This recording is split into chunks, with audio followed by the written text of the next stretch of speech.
accurately determine a winner in today's round, you must examine the two major impacts in today's debate and view how each side is framed each. For example, the first major impact is debt. My opponents continually advocated the best way to get ourselves out of debt is through tax increases. And what they failed to discount was the simple fact of the matter was that if we chose to only increase taxes on the rich, the two top tax rates would be 132 and 142%, both of which are unfeasible. And if we chose to tax the middle class and the poor, my opponents conceded that this would be disadvantageous towards them and would harm the middle class.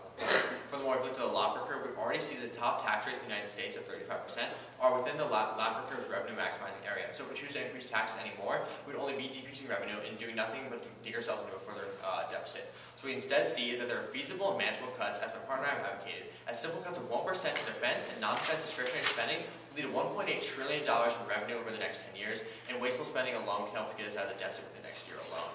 And then if we look at the economy point, what we have to see is that my opponents failed to refute any of the two major studies we brought up, whether it be Charles Cadleck of Forbes or the Harvard study, both of which found that spending cuts are less recessionary than tax increases, and the only successful types of fiscal consolidations are one that prioritize spending cuts over tax increases. Furthermore, what they failed to realize is that the Ernst & Young study found that over the next 10 years, if we choose to accept Obama's tax plan, we will experience 700,000 job loss annually. Despite the fact of whether or not this accounts for the entire tax increases, it accounts for Obama's tax plan, which advocates tax increases. Which is what we see here when we examine the two major impacts in today's round, which is that the debt can easily be solved through manageable and feasible cuts, and in comparison to tax increases, which are unfeasible and unmanageable and are not an adequate way to solve the solve the deficit. So when we can look at the two major impacts in today's round, the economy and the debt, we see that spending cuts are better for both. And for that reason, Judge, what you have to realize is that spending cuts are in fact a better method than tax increases, and for that reason you must vote con today's round. Thank you.